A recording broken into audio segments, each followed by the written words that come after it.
صدیوں سے بادشاہ بننے والے اس آیت، اس وظیفے اور اس تسبیح سے ضرور فیض پاتے ہیں۔ صدیوں سے جو بادشاہ بنتے ہیں، جو شہنشاہ بنتے ہیں، وہ اس وظیفے سے ضرور فیض پاتے ہیں کہ بندہ فقیر سے شہنشاہ بن گیا، بس یہی ہے۔ اور آپ کی زندگی میں، یعنی حضرت امام جعفر صادق کی زندگی میں، اس کے بہت فوائد، اس کے بہت فضائل، اس کی بہت برکات اور اس کے بہت کمالات۔ پوچھا کہ اس کا فائدہ کیا ہے؟ اور میں بس فقیر سے شہنشاہ بنا دیتا، یہ اس کا فائدہ۔ اس آیت کے اندر تسخیر ہے، اس آیت میں رزق ہے، تسخیر ہے، اس آیت میں رزق ہے، اس آیت میں درازی عمر ہے، اس آیت میں نہ ختم ہونے والا ایسا نظام ہے کہ اس آیت پہ یقین کرنے والا، میرا لفظ ذرا یقین بھی یقین سے سنیے گا، یقین بھی یقین سے سنیں، اس آیت پہ یقین کرنے والا، اس آیت کو پڑھنے والا، اس آیت کو اپنی زندگی کے معمولات میں شامل کرنے والا کبھی منگتا نہیں ہو سکتا انشاءاللہ۔ اس سے اگلی بات یہ ہے کہ اس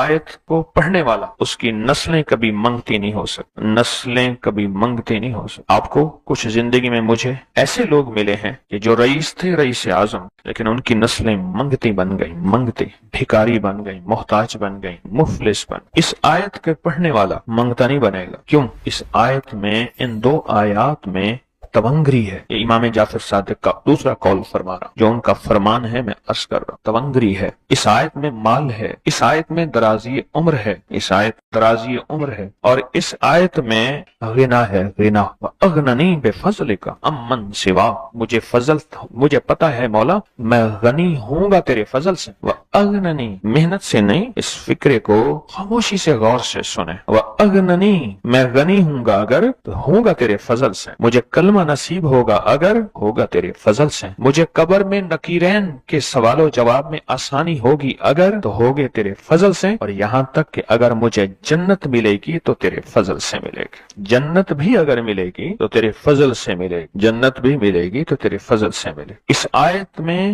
یعنی ان دو آیات میں غنا ہے، غنا ہے اس آیت، اور اس میں ضرورتوں کا پورا ہونا ہے، حاجات کا پورا ہونا ہے، اور اس آیت میں کفایت ہے، کفایت۔ ایک بندے کا کھانا 100 میں پورا ہو جانا یہ کفایت ہے۔ 1 روپے سے میری ضرورتیں پوری ہو جائیں، چاہے تو لاکھ کو میرا روپیہ کر دے تو میرا اللہ چاہے روپے کو لاکھ کر دے، اللہ میرا چاہے کک کو لاکھ کر دے، اللہ میرا چاہے لاکھ کو کک کر، کک تنکا۔ سورۃ توبہ کی آخری 2 آیات، لَقَدْ جَاءَكُمْ رَسُولٌ۔ کسی نے حضرت امام جعفر صادق سے پوچھا کہ حضور یہ فرمائیں کہ سورۃ توبہ کی آخری 2 آیات کے فضائل کیا ہیں، فوائد کیا ہیں، اس کے فوائد اور فضائل کیا ہیں؟ فرمایا بس یہی ہے کہ بندہ فقیر سے شہنشاہ بن جاتا ہے، بس یہی۔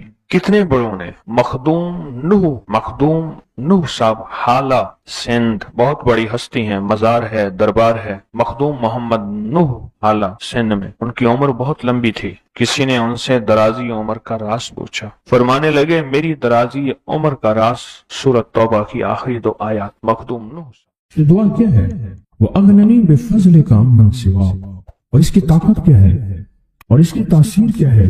مثلاً دعا ہے، آقا کی بارگاہ میں ایک شخص مقروض، پریشان، غربت اور تنگ دستیوں کا مارا ہوا، حالات کا ہارا ہوا، زندگی سے بیزار، معاشرے نے اس کو، زمانے نے اس کو چھوڑ دیا، معاشرے نے، زمانے نے چھوڑ دیا، اور حضور کی بارگاہ میں حاضر ہوا تو حضور نے فرمایا تو پڑھ اللہم اکفنی بحلالک عن حرامک، اغننی بفضلک عمن سواک، اللہم اکفنی بحلالک عن حرامک، اللہ میری کفایت فرما، کفایت فرما۔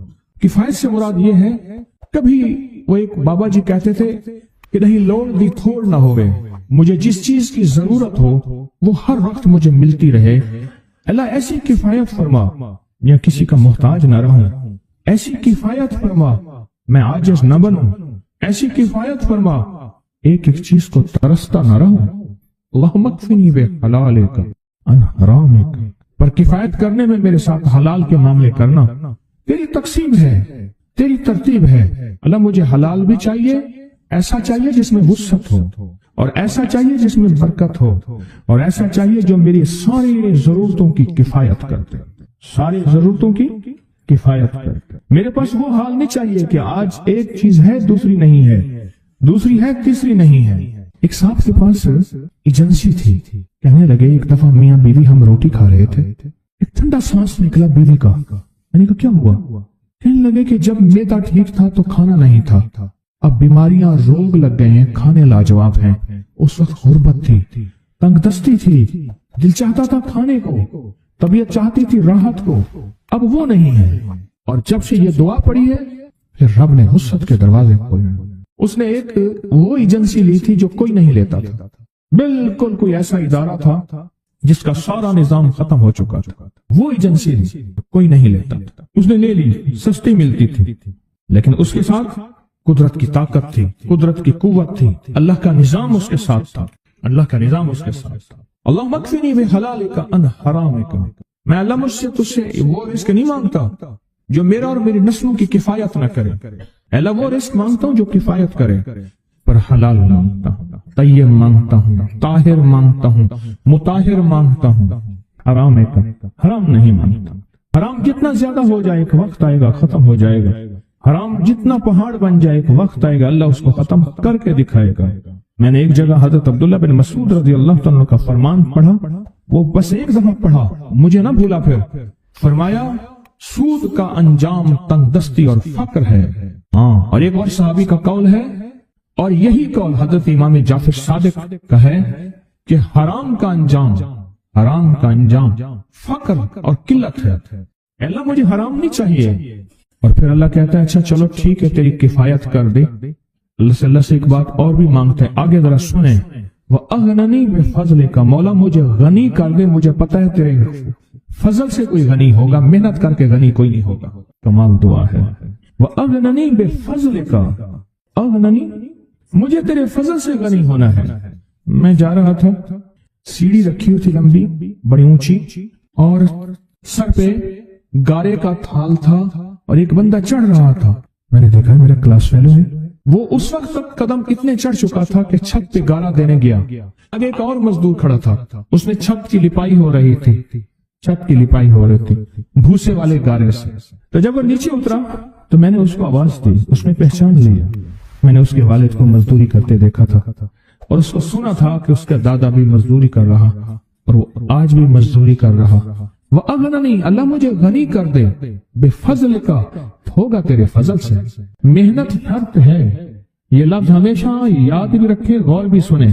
محنت شرط ہے, پر محنت پہ فیصلے شرط نہیں ہے کہ محنت فیصلے جو ہیں وہ محنت پہ ہو جائیں. نا ہاں, محنت شرط ہے, محنت پہ فیصلے شرط نہیں ہے.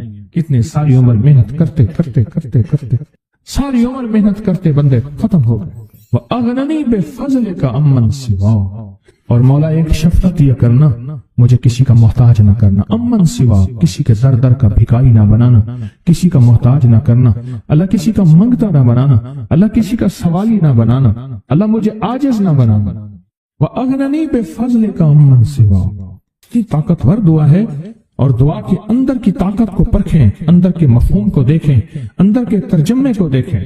آج بھی پڑھیں گے, کل بھی پڑھیں گے, لیکن یاد رکھیے گا اس کی تعداد کو نہ دیکھیں. اللہ کی ہاں قیامت کے دن سننا غور سے, عدد نہیں تولے جائیں گے, عدد کے اندر خلوص اور اخلاص تولا جائے گا. اس نے اس عدد کے اندر اس کا اخلاص کتنا ہے, اس کی طلب کتنی ہے, اس کی للہیت کتنی ہے, اس کی تڑپ کتنی ہے, اور اس کا جذبہ کتنا ہے, اللہ کے ہاں یہ تولا جائے گا. اور پھر اگلی بات, وہ عمل جس مجاہدے سے کیا جائے گا, جس قربانی سے کیا جائے گا.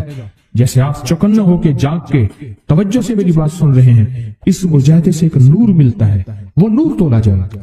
اس مجاہدے سے نور ملتا ہے, اس مجاہدے سے. ہاں, گھروں کو چھوڑا, آپ آخری عشرے کے اعتکاف میں آپ پھر اس وقت جائیں گے جب اعتکاف ختم ہو جائے گا. یہ جو قربانی ہے اللہ کے لیے کی ہے, اس مجاہدے پہ جو مجاہدہ آیا, اس قربانی پہ جو قربانی آئی, کبھی جاگنے کی, کبھی ٹیک ہٹانے کی, کبھی توجہ کرنے کی, کبھی اپنی چاہتوں کو توڑنے کی, اس پہ نور ملتا ہے. یہ نور قیامت کے دن ترازو میں تولا جائے. وَأَغْنَنِي بِفَضْلِكَ عَمَّنْ سِوَاهُ, مولا مجھے غنی کر دے, اور مجھے پتہ ہے غنی تیرے فضل کے بغیر کوئی نہیں. زندگی میں جب بھی کہیں مشکلیں آئی ہیں, جب بھی کہیں پریشانی آئی ہیں, جب بھی کہیں الجھنیں امت کو آئی ہیں, جب بھی کہیں اولاد نہیں ہے, رزق نہیں ہے, صحت نہیں ہے, عزت نہیں ہے, سکون نہیں ہے, چین نہیں ہے, راحت نہیں ہے, جادوؤں نے گھیر لیا, بندشوں نے تباہ کر دیا,